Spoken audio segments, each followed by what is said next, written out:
que Jean a vu, ce que l'ange a montré à Jean, c'est quelque chose de factuel, du futur 2000 ans avant. Voilà. Et sinon, il y a aussi, si vous pouvez expliquer pour la bête à 7 têtes. Bah, la bête à 7 têtes, en fait, c'est l'un de mes lecteurs de mon livre précédent, donc 777, qui a attiré mon attention là-dessus, qui a dit, mais en fait, le dollar est une bête à 7 têtes. Hein. Il n'y a que, si vous regardez bien le dollar, les billets de 1, 2, 3, pardon, 5, 10, 20, 50 et 100, donc il y a 7 billets et il y a 7 têtes. À chacune une tête de président américain. Voilà, vous montrerez, vous ferez un point fixe sur la... Hein, vous montrerez, c'est très intéressant d'ailleurs. C'est très intéressant. Donc selon vous, la bête à 7 têtes est aujourd'hui a pris la forme en fait du dollar et de la planche à billets américaine. Exactement. On peut dire ça comme ça. Le diable, ce que les gens prennent pour le diable 666, etc., en fait, ce sont les États-Unis, et plus précisément la Fed, qui émet de la monnaie de singe. N'oubliez pas, Jean, de son époque, il vivait au bimétallisme. Il ne connaissait que les pièces d'argent, d'or, éventuellement de bronze. Hein, voilà. Donc le papier, il ne savait pas trop ce que c'était. Hein, le papier n'existait pas encore. Hein. C'est un passage très important. Voilà, n'oubliez pas. Pierre et Christ arrivent à un péage. Hein, c'est les cotax des trucs de l'époque, hein, et Pierre n'a pas les pièces d'argent pour payer cette taxe, hein, je résume. Hein, voilà. Et donc il va voir le Christ, et le Christ, avant même que Pierre lui pose une question, il lui demande qui crois-tu à qui fait-on payer les taxes, hein, voilà. Et donc il lui dit, comme il n'a pas l'argent, il dit à Pierre, va sur la plage, hein, jette ton hameçon, hein, et dans le premier poisson que tu vas attraper, dans sa bouche, il y aura une pièce d'argent avec laquelle tu vas payer les taxes qu'on doit. Voilà. Alors, moi j'ai fait une analyse inverse, hein, c'est-à-dire que le Christ est connu pour sa planche à billets en poisson. Hein, bah oui, c'est une planche à billets de poisson, hein, puisqu'il a pris un poisson et il l'a répliqué à 4000 ou 5000 exemplaires. Hein. Il a fait la même chose avec le pain, hein, voilà, pour nourrir les pauvres. Mais jamais, au grand jamais, il n'a pris un caillou par terre, hein, et qu'il a transformé en pièce d'or. Il aurait pu le faire. Là on nage en plein surnaturel, mais c'est très important ça. Donc selon vous, il a refusé de faire ça. Mais bien sûr. C'est justement ça qui est intéressant. C'est à mettre en corrélation justement avec le fait que Pierre n'avait pas cet argent. Il aurait pu faire, je sais pas, les transformer en 300 pièces d'argent ou d'or, lui donner, il dit voilà, tu vas payer toutes les taxes, basta, le problème était réglé. Et de la même façon, le Christ aurait pu répliquer toutes ces pièces à l'infini pour le donner aux pauvres. Non, parce qu'il parlait tout le temps des pauvres. Ne l'oubliez pas. C'est vachement important, et ça. Pour vous, ça symbolise en fait le refus, quelque part, de la planche à billets par le Christ. Bien sûr, évidemment. C'était un avertissement, selon vous. Il n'y a pas que ça. Il y a pas que ça. C'est non seulement un avertissement, c'est-à-dire qu'en fait, il ne pouvait pas. Il refusait, si vous voulez, de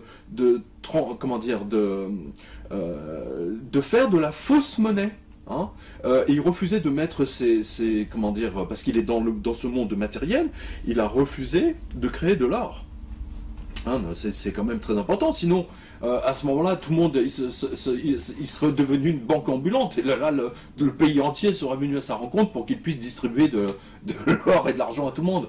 Mais c'est très important comme passage, ça. Et c'est ce passage-là qui m'a permis justement d'aller beaucoup plus loin. Le livre 666 s'ouvre justement avec Saint-Pierre. Hein, c'est important. N'oubliez pas, Saint-Pierre est bimétallique. Hein, vous allez sur la place Saint-Pierre, justement à Rome, que voyez-vous? Vous voyez la statue de Pierre avec deux clés. Hein, une en or, une en argent. Très important. Donc c'était tout un symbole, effectivement. Absolument. Donc c'est le contraire de ce que fait la Fed aujourd'hui. Donc on va parler d'un peu de Wall Street. À l'époque, en fait, vous nous rappelez que ce sont des Hollandais qui se sont installés là-bas, et que ça s'appelait New Amsterdam d'ailleurs. Oui. Et que, en réalité, Wall Street est construite aujourd'hui sur ce qui était un ancien marché aux esclaves. Bah, en fait, dans 777, il y a ce passage toujours dans Jean où il explique que la bête argent, donc le diable s'est installé sur une plage, hein, et qu'il fait venir une bête, hein, une bête à 7 têtes. Hein, je résume, hein, pour ceux que ça intéresse. Voilà. Dans 777, j'avais pas vu. J'ai dit tiens, c'est marrant, ça pourrait être la plage de Saint-Tropez. Et en fait, en travaillant sur le livre 666, parce que le passage Jean est très précis il montre bien qu'on est mis en esclavage et qu'il y a un rapport à l'esclavage. Et ce que j'ai découvert, mais tout à fait par hasard, justement, c'est en travaillant sur le mur des vallons, pourquoi dit-on Wall Street, hein, le Wall Street, hein, voilà. Eh bien, en fait, j'ai découvert que là où il y avait grosso modo les Twin Towers, hein, le centre, le World Trade Center, hein, grosso modo, en fait, initialement, c'était le marché aux esclaves, et que cet endroit comment dire, porte un champ symbolique très important, comme aujourd'hui. Aujourd'hui, on tourne cette vidéo, on est le 11 novembre, hein, c'est très important symboliquement. Et bien là, c'est toute la douleur de tous ces esclaves qui sont passés sur cette plage de Wall Street, justement, hein, de New York, hein, qui est toujours gravée là. Et Wall Street, c'est gavé là-dessus, c'est construit là-dessus. La racine de Wall Street, c'est l'esclavage. Donc, la mise en esclavage actuelle de l'ensemble de la population mondiale est tout à fait naturelle pour eux. Et ils ne s'en rendent même pas compte. C'est quand même incroyable. Et effectivement, ils avaient construit notamment un mur de séparation pour se séparer des autres populations des indigènes de l'époque. Oui. Et c'est pour ça que ça s'appelle Wall Street, parce que c'était la rue du mur. À la base, c'était un mur ethnique. Exactement comme aujourd'hui, il y a le mur qui sépare les Palestiniens. En Palestine, effectivement. Voilà, c'est un mur ethnique, précisons-le bien. C'est un mur vrai ethnique. Effectivement, c'est tout un symbole. Il y a plusieurs symboles, hein. Ça va même au-delà des symboles, surtout si vous mettez les Twin Towers dessus. Mais ça, c'est juste une parenthèse. Hein. Oui. Mais ce que je veux dire par là, c'est que ce qui est intéressant d'ailleurs, le World Trade Center, le centre du commerce mondial, s'est effondré. Et ça c'est pas un signe, si vous voulez. Ça annonce ce qui va se passer. C'est ce que je montre dans le livre. Hein. Et c'est à cet endroit-là qu'a été créée ensuite la Fed, donc en 1913. Une fois que New York était redevenue anglaise, que ça s'appelait New York et plus New Amsterdam. New York est devenue américaine surtout. Américaine, pardon. Et en 1913, en fait, la Fed décrète que la convertibilité du dollar va s'arrêter à 40%. Alors qu'avant, c'était 100%. Bien sûr. Donc vous nous dites, finalement, c'est un tour de passe-passe. Et comme ça, sur un vote, on a volé 60% de l'or des Américains. Bien sûr. La Fed, la banque, la Federal Reserve, ce qui est marrant d'ailleurs, c'est qu'elle porte dans son nom, hein, la réserve. Hein, c'est quoi une réserve? C'est la réserve des stocks, hein, dans une entreprise, c'est la réserve. Hein. Voilà, c'est marrant. Et donc la Federal Reserve, à la base, c'était la réserve d'or.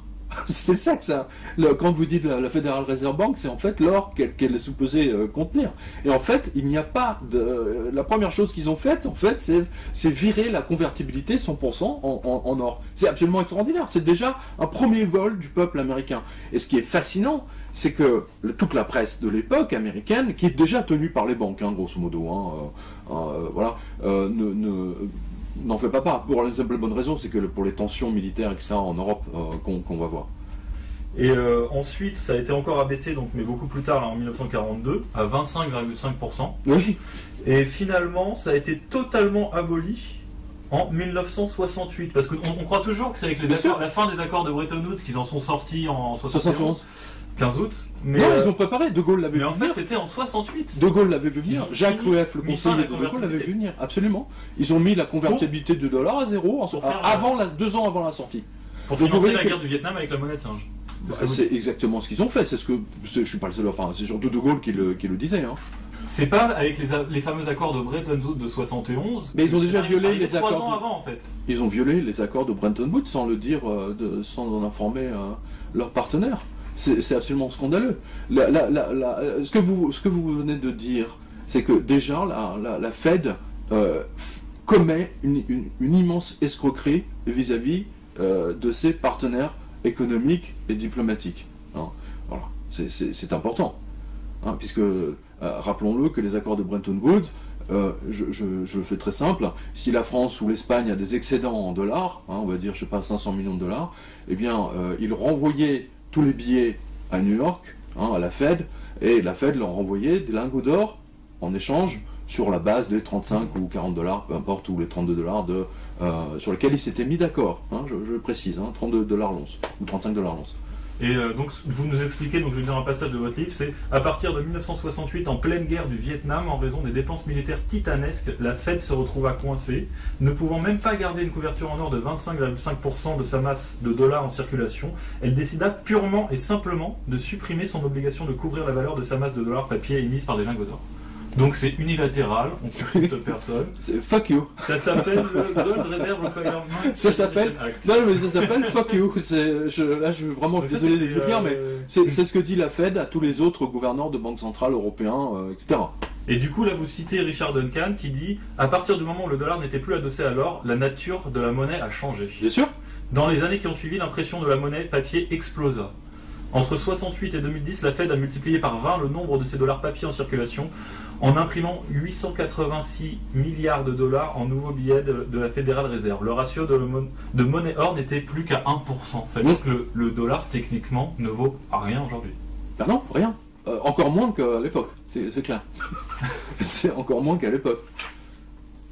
N'oubliez pas, ce livre montre que toute la politique américaine ne repose que sur une seule chose, une seule volonté. Voler l'or de la France. Voler l'or de l'Espagne et de l'Italie et de la Suisse. Surtout de la Suisse. Surtout de la Suisse. Hein, et de la France. Ce sont les deux pays qui sont dans le collimateur de la CIA. La CIA a un département spécifique pour la finance, hein, à ne pas mélanger avec, vous savez, les films d'espionnage, etc. Voilà, là c'est vraiment de l'espionnage, mais de l'espionnage avec des actions vraiment très très fortes, mais uniquement pour récupérer l'or des pays. Alors effectivement, c'est ce que vous nous dites. En fait, c'était crucial pour les États-Unis finalement, parce qu'eux n'étaient pas les plus gros détenteurs d'or, et on sait que celui qui a l'or peut émettre la monnaie. Bien sûr. C'est ça l'enjeu en fait. Bien sûr. On a grosso modo 2500 ans d'histoire qui reposent intégralement sur une monnaie qui était l'or et accessoirement l'argent. Je prends toujours l'exemple de la République de Venise, 6 siècles, 600 ans. Hein. Regardez Venise, la beauté de Venise, la beauté des palais de Venise, regardez toutes les œuvres d'art. Ça c'est le résultat du Standard Or. La Tour Eiffel, c'est le résultat du Standard Or. Tout le boulevard, tout Paris haussmannien, Florence, Rome, Londres sont les résultats. Dans la beauté, c'est le Standard Or. À partir de 71, effectivement, on est rentré dans la planche à billets pure et dure, hein, où c'est juste le dollar qui repose sur les interventions armées des États-Unis, mais pas sur l'or. Et pour faire avaler ça à tout le monde, donc vous nous dites qu'ils ont sponsorisé toutes les universités pour qu'on enseigne du Keynes et du Friedman. Friedman surtout. Du Friedman, qui eux, justement, nous disent qu'on peut se passer d'or. Ouais, évidemment.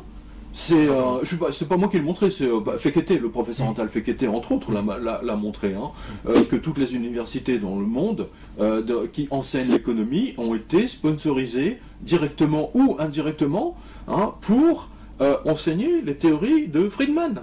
Hein, en expliquant qu'avec un déficit de 5-3% par an, vous pouvez imprimer de la planche à billets, etc., sans aucun problème. Je trouve ça absolument merveilleux. Moi, je tiens quand même à rappeler qu'en France, on nous parle tout le temps des 30 glorieuses. Qu'est-ce qui se passe quand vous dites glorieuse? Dans glorieuse, il y a or, glore, hein, glorieuse. Les 30 glorieuses, c'est mort. Hein, c'est la période des Bretton Woods. Les 30 glorieuses se sont arrêtées au moment où les États-Unis ont dit fuck you, hein, justement, à tous les autres pays en disant voilà, y a plus, c'est fini, Bretton Woods, on n'échange plus les dollars contre des lingots d'or. Terminé, allez vous faire voir. Hein, c'est votre problème. Hein, selon la célèbre, c'est notre monnaie, mais c'est votre problème. Voilà. C'est pas moi qui l'ai dit. Hein, et à partir de ce moment-là, on est rentré dans une espèce de folie de licenciement. Je m'en souviens très bien, j'avais 12 ans et je revois encore les unes de François. Hein, je revois toute cette... et je vois dans la famille les gens qui se plaignaient de l'augmentation radicale des prix. On est parti dans une espèce d'inflation. Mais à l'époque, rappelez-vous, les salaires des Français étaient indexés à l'inflation. Ce qui n'est plus le cas aujourd'hui. Ce qui n'est plus le cas depuis voilà. C'est monsieur Jacques Delors qui a supprimé cet enfoiré. Delors, enfoiré. Quand je pense que dans Delors, il y a de l'or. Non mais c'est vraiment enfoiré de Delors. Du coup, vous dites que l'obsession des États-Unis aujourd'hui, c'est de voler tout simplement tout l'or du monde. Bien Comme sûr. Ça, au moins, c'est clair. Non mais attendez, tout l'or du monde, c'est soyons très précis. tout l'or du monde, il est où? Il est en Europe, pour des raisons historiques, ça va de soi. Hein, voilà. Il y a l'or du Vatican, hein, il y a l'or de la France, l'or de l'Espagne, du Portugal, et bien entendu des Suisses, et surtout du Liban. Si vous regardez le classement, j'ai fait un classement très intéressant, hein, qui montre que le Liban sont toujours en tête des possesseurs de nombre de grammes par habitant, et je montre bien que la guerre du Liban, en 1973 ou 14, je ne sais plus, en fait, a été volontairement déclenchée par les Américains pour que, parce que la livre libanaise était convertible en or à l'époque, même après que eux aient stoppé leur conversion du dollar en or, le Liban permettait la conversion. Hein, et ils ont déclenché la fameuse guerre du Liban, ce qui a évidemment mis un terme à l'hégémonie financière du Liban dans le Moyen-Orient. Hein, bien entendu, et il va de soi la convertibilité de l'or. C'est intéressant, chaque fois qu'un pays peut devenir... j'ai un souvenir très précis, là je vous donne une confidence qui n'est pas dans le livre. Au quotidien de Paris, où j'ai passé 15 ans ou 17 ans, nous avions un journaliste qui n'est plus de ce monde aujourd'hui, qui s'appelle Jean-Marc Halflech, hein, qui était le compagnon d'une écrivain français qui s'appelait Geneviève Dorman. Jean-Marc Halflech est un spécialiste de l'Afrique du Sud. Jean-Marc Halflech a régulièrement publié des articles montrant que la CIA manipulait totalement l'Afrique du Sud, et en particulier se battait pour que les Blancs gardent leur pouvoir en Afrique du Sud, parce que ça leur permettait de contrôler l'or et empêcher l'Afrique du Sud d'avoir une monnaie stable, et en conséquence de quoi, d'empêcher les gens de placer leur argent en Afrique du Sud, où ça aurait pu être convertible, hein, parce que les mines d'or en Afrique du Sud, c'est quand même bien connu. Alors effectivement, oui, il y a plusieurs techniques qui sont utilisées par les États-Unis. Il y a tout simplement les guerres de pillage direct, comme vous avez évoqué par exemple le Liban, mais on pourrait citer aussi le Chili. Le Chili. La première chose qui s'est passée quand Allende est tombé, les mecs, ils ont foncé directement, ils ont foncé à la Banque centrale du Chili. Allez, tout l'or a disparu. Et qui a été mis, justement? C'est pas moi qui le montre, justement, c'est Naomi Klein. Hein, c'est Naomi Klein, elle le montre très bien dans la stratégie du choc. Qui a été placé là-bas immédiatement? C'est Friedman.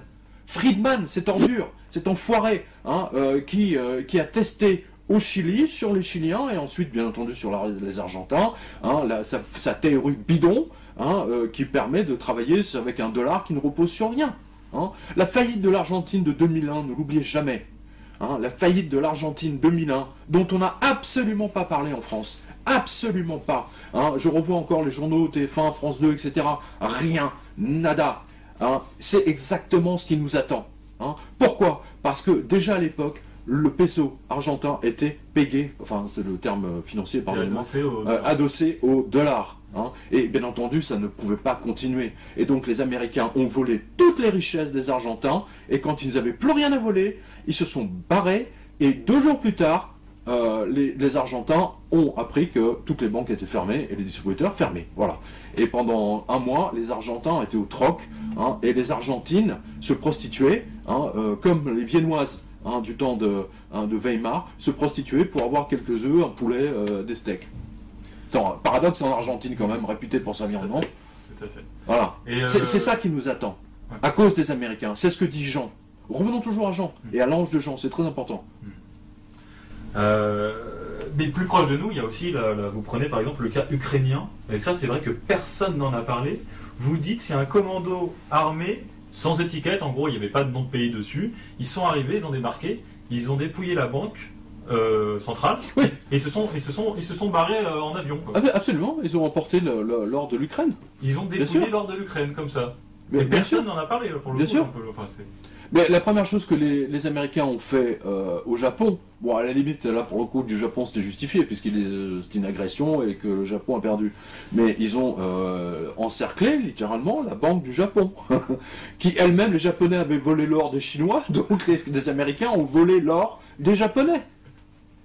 Hein, dans le livre, vous avez, à un moment donné, vous avez un extrait de presse de 1945 ou 46, je ne sais plus, enfin quelle année, où on voit l'explication, tiens, tout l'or du Japon part aux États-Unis en garantie des prêts qui sont faits au Japon pour sa reconstruction, comme par hasard. Ils ne le reverront jamais, quoi.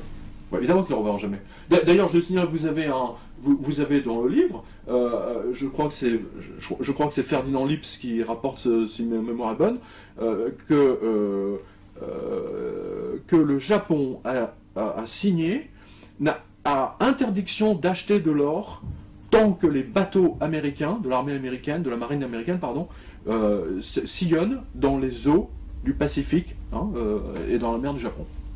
Ouais, donc c'est un peu une mise en esclavage finalement. C'est une mise en esclavage. C'est une mise en esclavage. C'est une des grosses révélations effectivement du livre. Mais vous en avez plein dedans. Vous en avez plein dedans. Il y a aussi autre chose. Il y a aussi une autre technique qui est utilisée par les Américains. Là, c'est le FMI. Vous dites que le FMI, c'est un truc qui a été créé pour voler l'or de tous les pays du monde. Bien sûr. Là, si je vous cite.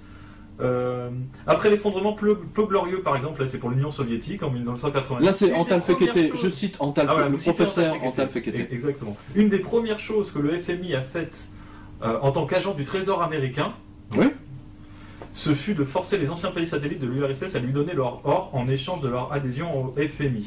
Magnifique l'énormité de ce crime. Même dans les pires moments de l'occupation militaire soviétique, ces malheureux pays ont été autorisés à garder leurs réserves d'or. C'est que des...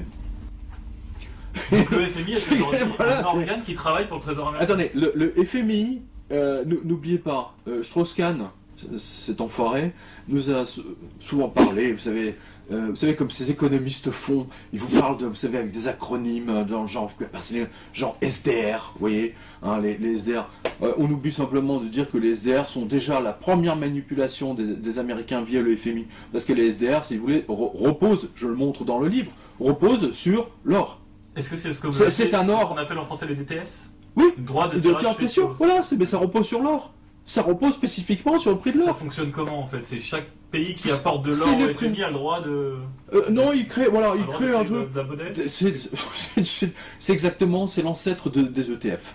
Hein, voilà. C'est l'ancêtre du lingot d'or en carton. Ah oui, voilà. Que la banque Rothschild, en fait. Voilà, aujourd'hui la banque Rothschild, j'ai des lecteurs qui sont à la banque Rothschild, m'ont dit, ils avaient commis l'erreur d'acheter, allô, mon banquier, et puis en plus les mecs ils se la pètent, hein, ils sont à la banque Rothschild, donc ils pensent que achetez-moi de l'or. Donc dans la tête des gens, acheter de l'or, c'est acheter de l'or physique. Et donc ils voyaient bien sur le relevé, or, ETF, hein, je ne sais plus lequel. Hein, mais ils n'ont jamais acheté l'or, c'est juste de l'or papier. Vous dites même qu'il y a c'est un artifice comptable. Les DTS sont un artifice comptable c'est un tour de passe-passe. Hein, c'est du bon taux. Ah tiens, l'or il est là. Ah bah tiens, il est plus là. Ah bah tiens, il est là. Ah bah il est ici, il est là-bas. Parier. Voilà, c'est ça les DTS. C'est une escroquerie. Il y a des banques privées aujourd'hui qui louent de l'or aux banques centrales pour ensuite le revendre à plusieurs clients. C'est-à-dire qu'à partir d'un lingot, je peux le vendre à 10 clients. Oui, alors, suivant les spécialistes, j'en ai plusieurs hein, que je cite dans le livre, que j'ai interrogé d'ailleurs à plusieurs reprises depuis 6 ans. Parfois, c'est pour 45 lingots qu'ils ont vendus en papier, ils ont un vrai dans banque. D'autres disent que c'est 90. Moi, franchement, je penche plutôt pour 90-100. Hein. Et je donne même le cas d'une banque qui a vendu des lingots d'argent où ils ont, avec le coffre qui allait avec, ils n'ont jamais ni construit des coffres, ni construit des coffres, ni acheté des lingots. Ils n'avaient même pas de coffre, ils n'avaient même pas l'argent. Voilà, mais ils ont facturé pendant des années les gardiennages des coffres, le coffre et les lingots d'or. C'est l'escroquerie. Les banques américaines sont une gigantesque et vaste escroquerie qui repose fondamentalement sur une escroquerie qui est le dollar. C'est pour ça. C'est normal, c'est logique. C'est logique. Vous le voyez bien, vous avez plein de documents de la CIA là-dedans. Ah oui, c'est assez documenté, effectivement. Il y a pas mal de documents. Non, mais je veux dire, tout ce que je dis est prouvé. Hein, c'est prouvé par des documents officiels. D'ailleurs, je remercie les archives de la CIA qui m'ont permis justement de mettre des documents. Non, parce que les mecs, c'est génial, quoi. Ils ont. Je trouve que le système américain est bien. Enfin, le système américain, je parle de démocratique, puisque les archives, passées un certain nombre d'années, sont mises à disposition du public. Enfin, il faut au moins reconnaître ça. Il faut au moins reconnaître ça. Hein, voilà.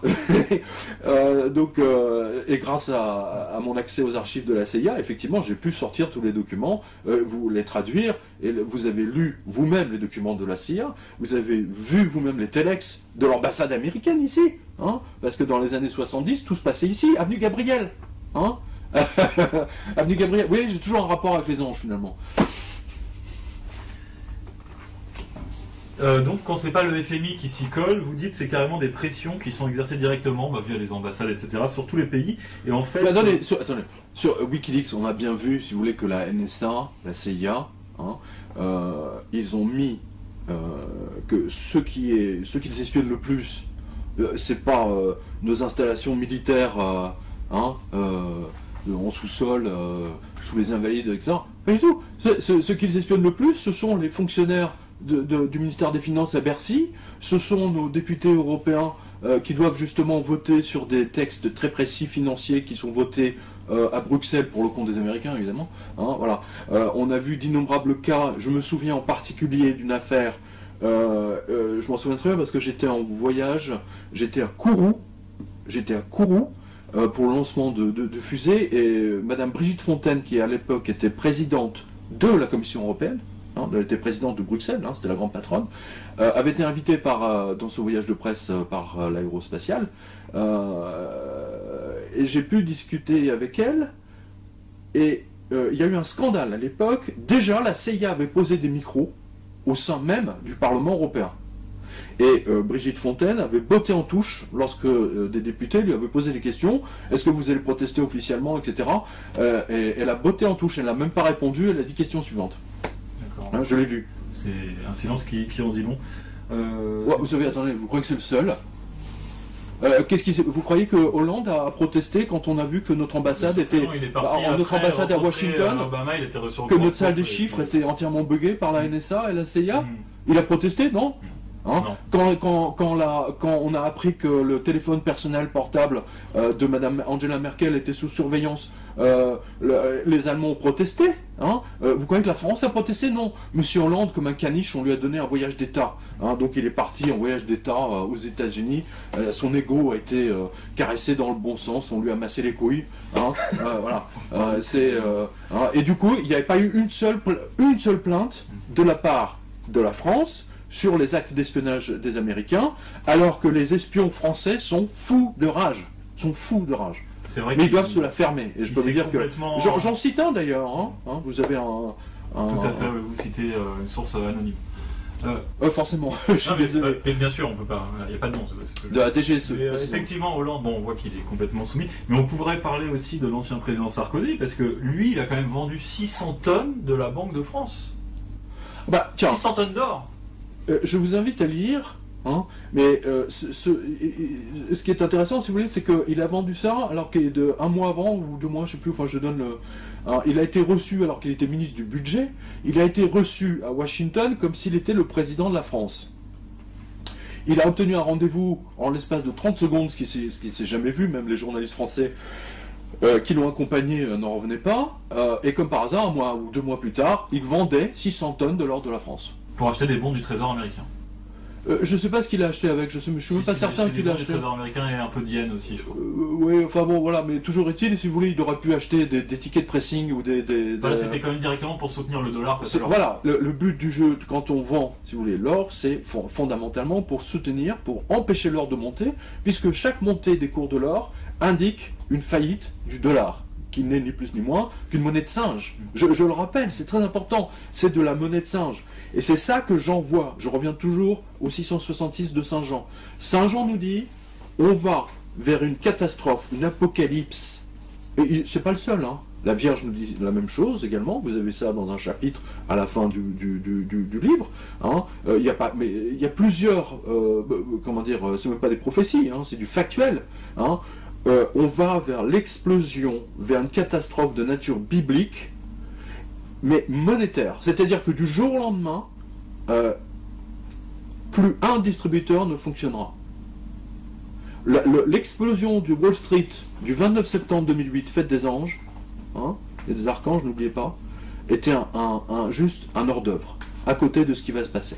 Alors effectivement, ça on aura l'occasion d'y revoir, c'est la dernière partie de l'entraînement. Mais je voudrais juste revenir d'abord sur la soumission des élites européennes, parce que c'est quand même un gros dossier. Donc Sarkozy, mais en Angleterre, ils ont eu Gordon Brown qui a fait la même chose. Bien sûr.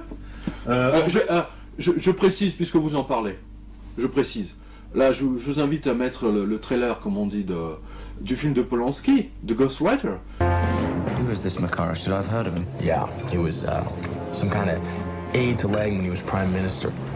It was the book that killed him. Well, that's encouraging. Hello? Who are you? I'm your ghost.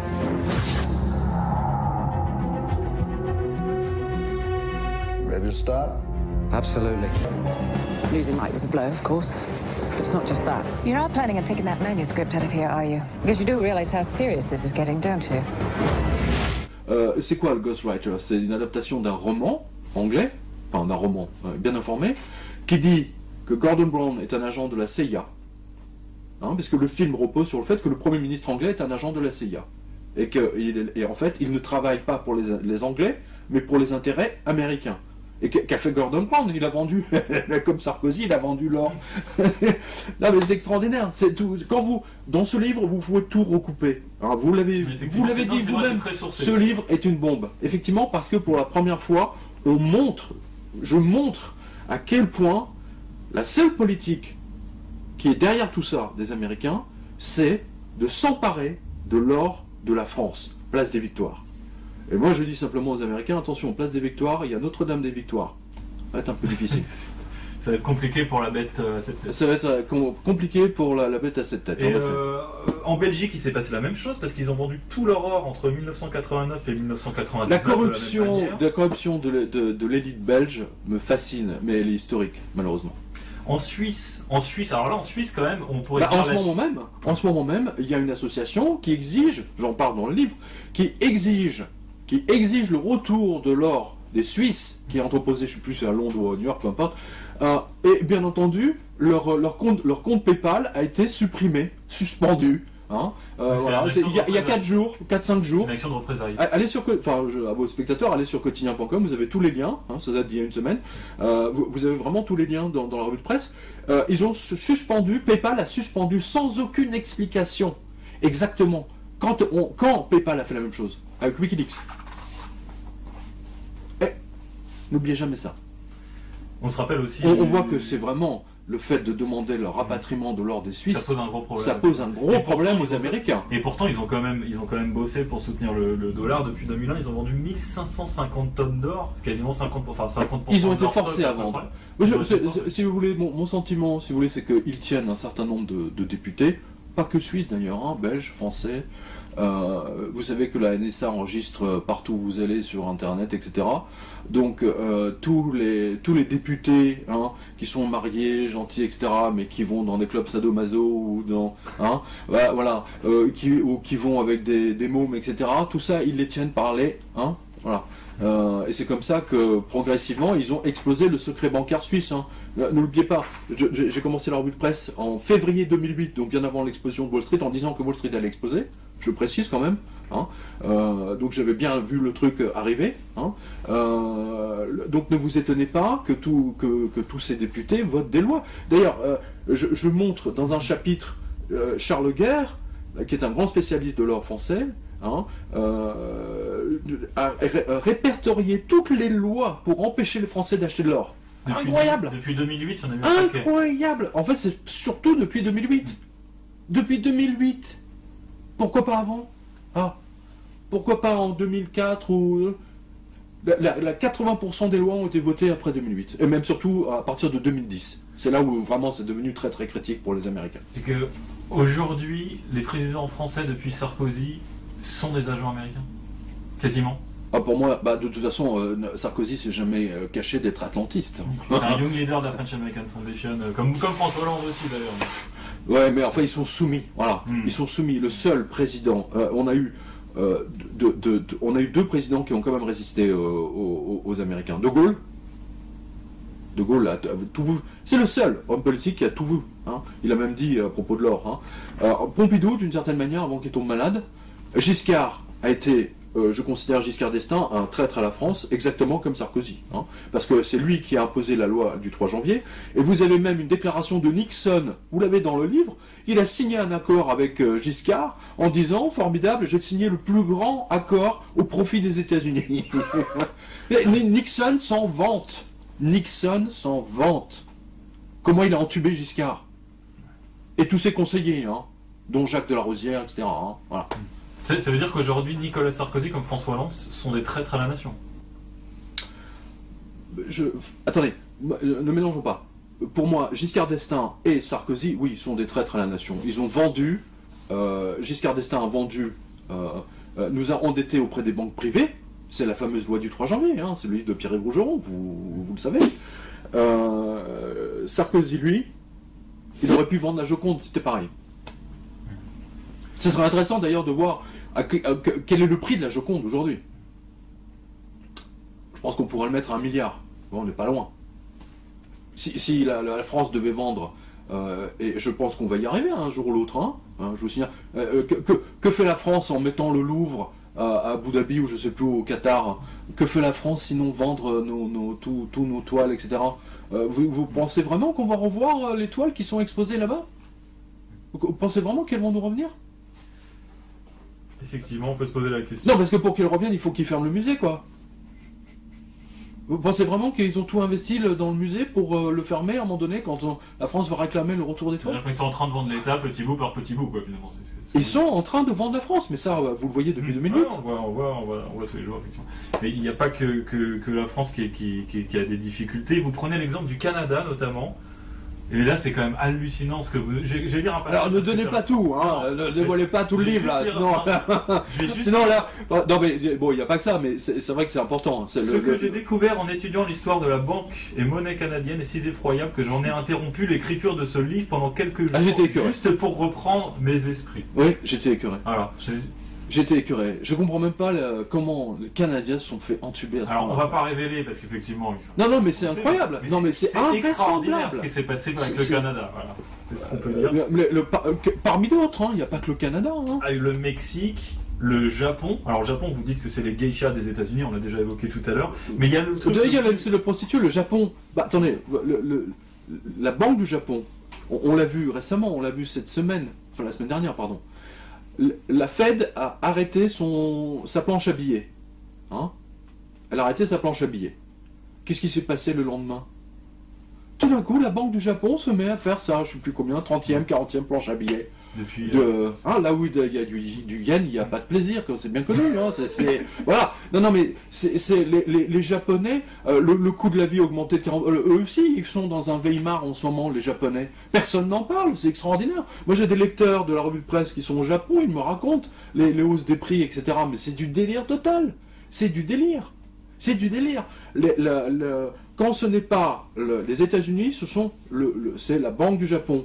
Et quand ce n'est pas la Banque du Japon, c'est la Banque d'Angleterre. Et dernier ressort, quand c'est pas la Banque d'Angleterre, alors il y en a deux qui agissent derrière les rideaux, la Banque d'Israël et la Banque d'Australie, la Banque centrale d'Australie. Et la BCS y est mise un peu récemment aussi à faire des QE. Là, ça date d'il y a quelques jours, effectivement, le gouverneur de la Banque centrale d'Allemagne a donné son feu vert pour que la Banque centrale européenne fasse de la planche à billets, donc ils vont tous s'y mettre. Ça va être génial, ça va être un Weimar planétaire. Ça va être un Weimar planétaire. Non mais attendez, précisons bien quelque chose, hein, parce que ça je l'avais chroniqué dans la revue de presse. J'ai dit, à un moment donné, il y a 2 ans, je sais plus, tiens, le gouverneur de la Banque centrale d'Israël a démissionné tout à coup. Genre le mec, il est bien dans son poste, puis tout d'un coup, tiens... J'enlève ma veste, je le pose, ça y est, le mec, je me casse. Je prends ma retraite. Quand même, c'est bizarre. Hein, c'est vraiment bizarre. Je trouvais ça bizarre. Bon. Et j'ai surveillé tout ça sur Wall Street, Financial Times, etc. Oh 6 mois plus tard ou 1 an plus tard, quelle surprise! Monsieur, l'ancien, je crois que c'est Fisher, Monsieur Fisher est nommé numéro 2 de la Fed américaine. C'est merveilleux. J'aime beaucoup cette collusion Banque centrale d'Israël et Fédérale Réserve. C'est pas Bernanke aussi qui vient de la Banque centrale israélienne? Je ne sais pas, non, là c'est Fisher qui vient de là. Lui était gouverneur de la Banque centrale d'Israël. Hein, donc il est numéro 2 derrière Madame Yellen, qui était à Paris la semaine dernière. Et c'est le numéro 2. Monsieur, non mais expliquez-moi comment non mais surtout, comment les Américains qui sont tellement imbus du fait d'être américains, nomme tout à coup enfin je sais pas, bon moi ça me... Ça prouve bien que c'est une arnaque planétaire, ça mais bien pas sûr, que d'un pays. de la même façon que l'un ancien de Goldman Sachs a été nommé au Canada, a été nommé gouverneur de la Banque Centrale d'Angleterre. C'est du jamais vu, c'est la première fois dans l'histoire que ce n'est pas un Anglais qui est nommé à la tête de la Banque Centrale, de la Old Lady. On pourrait dire que la BCE aussi, c'est un ancien de...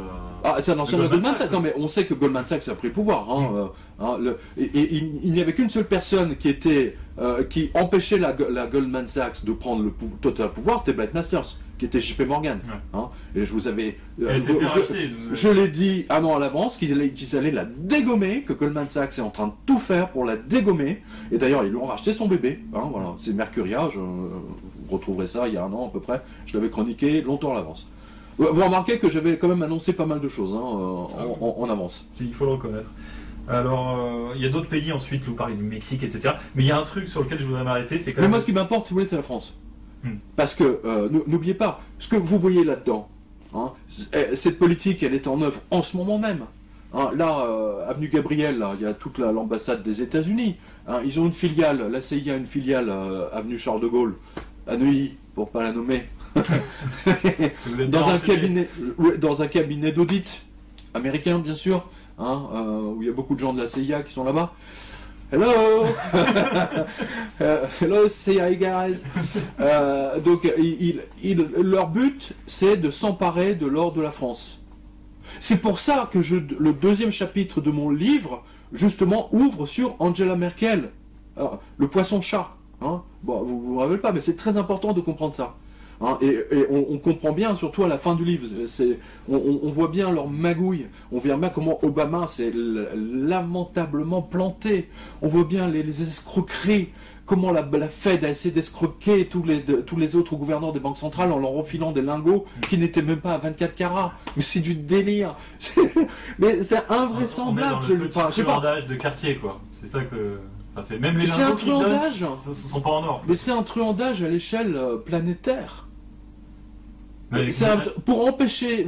Est-ce que vous réalisez que tous les pays du monde, la grande majorité des pays, je pense notamment aux pays africains, ils ont tous des mines, ce sont des pays qui pourraient avoir une monnaie saine, une économie saine. Aujourd'hui, si on était encore sur un standard or, évidemment, les Américains sont en train de voler toute l'Afrique. Il n'y a pas que la France qui sont en train de voler, ils sont en train de voler le monde entier, en particulier les pays du tiers-monde. N'oubliez pas George Bush, l'ancien président, le père. Rappelez-vous, il était en poste, il était chef de station de la CIA en Afrique. Il avait même adopté l'enfant je crois que c'est Mobutu. Mobutu a été le seul président africain à être reçu à la Maison Blanche. C'est pas innocent. Le père Bush, en tant que chef de station de la CIA, a fait un travail absolument remarquable en Afrique. C'est lui qui il a été le premier à empêcher Foccart et tout son réseau africain d'agir impunément dans toute l'Afrique. Et aujourd'hui, d'ailleurs, vous avez vu que la CIA est en train de se faire éjecter de l'Afrique par les Chinois. C'est intéressant. Effectivement. Mais je voulais revenir quand même sur le cas de l'Allemagne, parce que là, c'est quand même...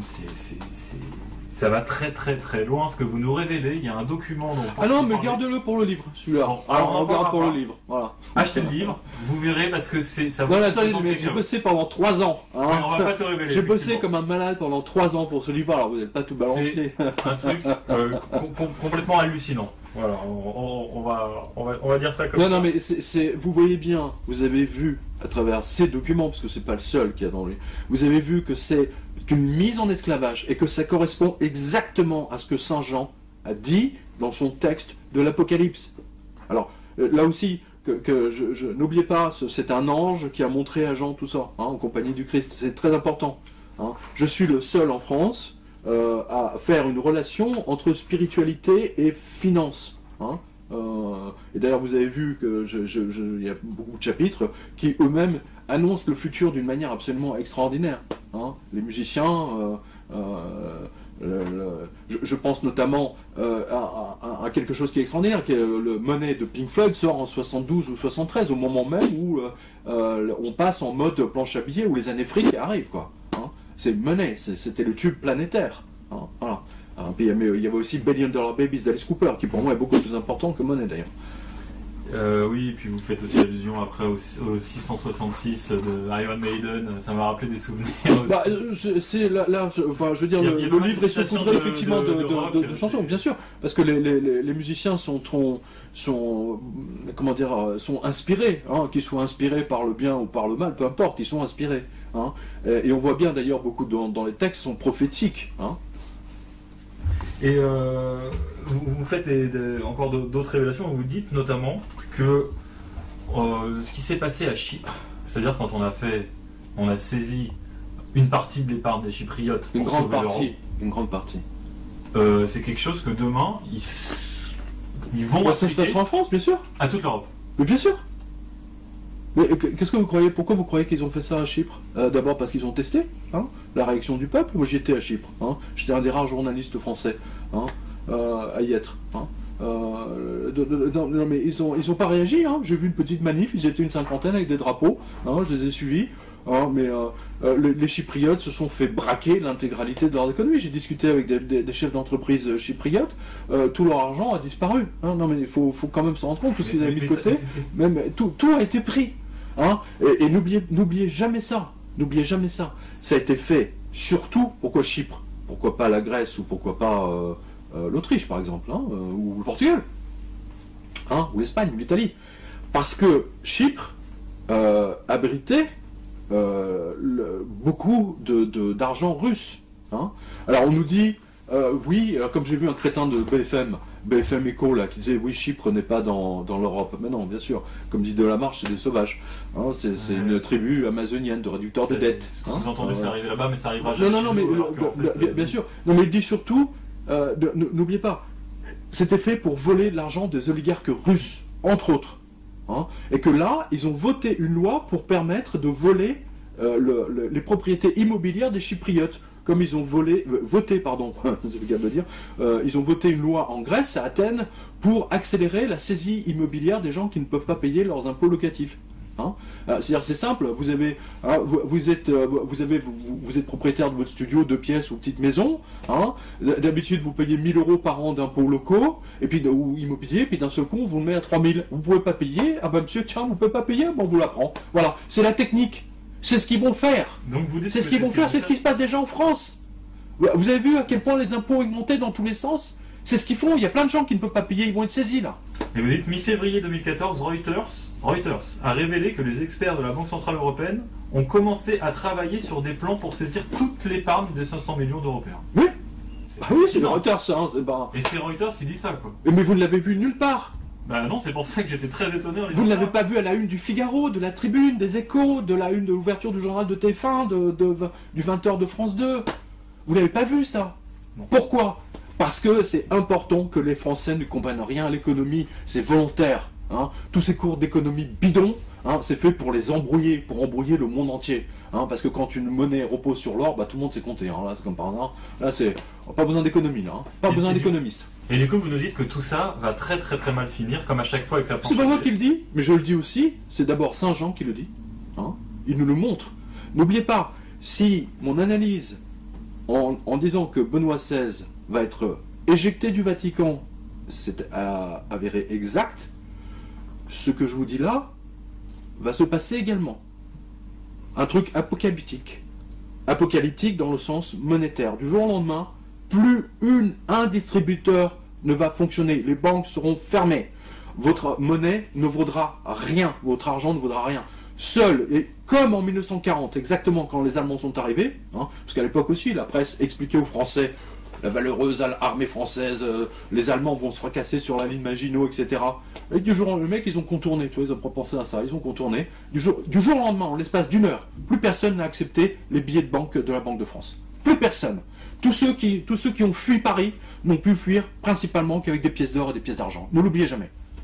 Et il se passera la même chose. Et vous- La même chose à l'échelle planétaire. Vous nous dites par exemple aux États-Unis, le peuple américain en révolte mettra le feu à la Federal Reserve comme il jettera les banquiers de la Goldman Sachs, JP Morgan, Citicorp, etc. par Oui. les fenêtres de leurs gratte-ciel. Leurs cadavres, les cadavres des innocents comme ceux des banquiers, des financiers, des politiques, des gérants d'épiceries, de supermarchés joncheront les rues de New York, de Boston, de Chicago, de Los Angeles, de Seattle, de San Francisco et seront mélangés à ceux des innocents. Le tri entre les bonnes graines et les mauvaises sera effectué plus tard. Absolument. N'oubliez pas, ce sont les anges. Hein, là, je vous renvoie au Nouveau Testament. Hein, le tri entre le bon grain et l'ivraie. Ouais. Donc ça veut dire qu'on va vers une révolution dans tous les pays. Vous dites quand même, certains pays s'en sortiront mieux, le tiers-monde et les ex-pays du bloc soviétique. Bah oui. Pourquoi? Bah ils ont l'habitude, si vous voulez, du fascisme, et de vivre avec rien. C'est tout. Ah c'est tout. Ils sont entraînés, voilà. Ils c'est sont tout. entraînés. Bah oui. Bah oui. C'est malheureux à dire, mais oui, c'est vrai. Donc ça veut dire qu'aujourd'hui c'est un tableau très, très noir que vous nous dressez, enfin que dresse Saint-Jean et que vous reprenez. Qu'est-ce qu'il n'y a pas des solutions quand même pour pouvoir s'en sortir? Qu'est-ce que vous pensez? Aujourd'hui, non, attendez, je vous arrête tout de suite là. Aujourd'hui, il n'y a pas de solution. Ouais, par exemple, on voit qu'il y a des choses quand même qui se Non mais passent. attendez, Là, aujourd'hui, ce soir, on revient du jour au lendemain au Standard Or. Donc il y a quand même. Mais il y a un possibilité, déséquilibre. Non mais attendez, il y a un déséquilibre. Les Américains émettent de la planche à billets depuis 1971. Je vous rappelle que la France, elle, surtout en ce moment, paye avec du solide. Paye avec les murs. Avec nos hôtels particuliers, nos châteaux. Les Grecs payent avec leurs plages. Etc., etc. Et eux nous achètent avec la planche à billets. Donc il y a un déséquilibre. Moi je dis simplement, pour qu'il y ait une chance de s'en sortir, on arrête tout. À un moment donné, on arrête. On dit aux Américains, votre dette, vous la prenez, vous la mettez où je pense, parce que c'est du PQ, par définition, c'est de la planche à billets, bah oui. Donc, et on remet les compteurs à zéro. Et vous reprenez tout ce que BlackRock, tout ce que les banques américaines ont acheté, par exemple 10% de TF1 par JP Morgan, etc., c'est fini, ils sont éjectés. Mais ça, c'est impossible aujourd'hui, vous pensez bien. C'est impossible. Donc, la révolution... cette révolution monétaire se fera malheureusement dans la douleur. Donc ça passera par le sang. Ça passera par le sang, absolument. Ça passera par le sang. Il y a quand même des pays qui essayent d'agir en ce moment. On voit quand même que la Chine, par exemple, et la Russie se rapprochent. Il y a un nouveau marché de l'or qui est créé, je crois, à Shanghai ou quelque chose comme ça. Attendez, ce que vous venez de dire, ça va dans mon sens en fait. Je vous rappelle. Ça va accélérer la chute du dollar. Attendez, bah évidemment, c'est ce qu'ils sont en train de faire. Mais le Canada, hier, a signé un accord d'échange yuan, les Canadiens. Mais ça veut dire que certains pays vont pouvoir s'en sortir justement en remettant l'or au milieu du jeu, comme Non, peut-être d'abord il faut une remise à zéro. C'est impossible. Aujourd'hui, le dollar américain est la monnaie de référence absolue. Je vous le rappelle. Vous ne pouvez pas contourner ça. Voilà. Donc ça passera forcément par un effondrement. On espère qu'on va quand même pouvoir... Mais c'est un effondrement, vous le vivez déjà, cet effondrement. Vous le vivez déjà, le problème c'est que vous le vivez au ralenti. Et que les gens, vous voyez bien toutes les hausses d'augmenter, toutes ces impôts, les mecs ils veulent même taxer les petites annonces du Bon Coin, sous prétexte que ça relève 323 millions en TVA à l'État français. Donc ils veulent taxer les petites annonces, ils en sont arrivés là, les députés français, ces ordures, qui sont censés défendre les Français. Et tout ce qu'ils savent faire, c'est inventer des nouvelles taxes. Voyez où on en est aujourd'hui. Et qu'est-ce qu'on fait alors? Là, c'est simple, on attend l'effondrement. On peut pas rester à attendre les bras croisés. Il n'y a pas quelque chose qu'on puisse faire. Alors si les internautes par exemple nous écoutent... Excusez-moi, les internautes on les a vus en Chypre, on les a vus en Grèce. Les internautes ils sont bien gentils, mais vous savez ils sont derrière leur écran. Voilà. Et le problème c'est ça, ils sont derrière l'écran, mais quand il s'agit de descendre dans la rue, bon il n'y a pas grand monde. Voilà. C'est la réalité. Donc on pourrait malheureusement pas finir cet entretien sur une note d'espoir alors. Ah non mais franchement alors là vous rêvez, il n'y a aucune chance. Mais non mais il n'y a aucune chance, ce qui est écrit se réalisera, point. C'est le message absolu de Jean. N'oubliez pas, Benoît XVI, je te vomirai de ma bouche, c'est ce qu'il dit, c'est ce qu'il y a dans le texte de Jean. Benoît XVI a été vomi, et tout ça va se terminer dans le sang. Voilà, point barre. Donc je dis aux gens, préparez-vous, ayez des pièces d'or, des pièces d'argent, etc. C'est pas, n'achetez pas de l'or pour spéculer, c'est pas ça. Achetez de l'or comme monnaie de survie, exactement comme les Français en 1940. ont pu quitter Paris, justement parce qu'ils avaient des pièces d'or et des pièces d'argent. Voilà, c'est très important. Hein. Il n'y a pas que... regardez les Ukrainiens qui ont pu venir, à un moment donné, leur monnaie ne valait plus rien. C'est toujours l'or et l'argent qui reviennent. Hein. Juste pour conclure cet entretien, je vous rappelle quand même que John Law, hein, sous Louis XV, hein, lui aussi a essayé d'interdire, comme la Fed a interdit aux Français d'acheter de l'or et de l'argent. Rappelez-vous comment ça s'est terminé, par l'explosion totale. John Law obligé de se déguiser en travelot pour fuir Paris. Hein, voilà. Ah, donc, et puisqu'on est dans les femmes, les hommes qui se transforment en femmes, etc., bah oui, John Law, c'est une très bonne conclusion, surtout avec, avec ce qui se passe en ce moment, vous voyez, avec la théorie du genre. Effectivement. Bah écoutez, en tout cas, on espère qu'on va pouvoir survivre pour avoir le plaisir de lire votre prochain ouvrage.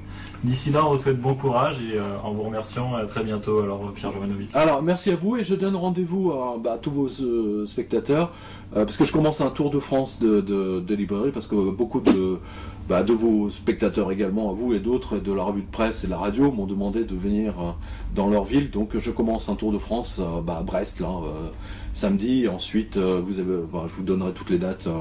Voilà, donc j'aurai plaisir de les retrouver dans les librairies pour la signature de la dédicace du 666, qui contrairement à ce que ce n'est pas un chiffre porte-malheur, au contraire ça désigne des lingots d'or, donc je dirais même que c'est plutôt un chiffre porte-bonheur. Très bien, merci beaucoup pour cet entretien. Merci à vous.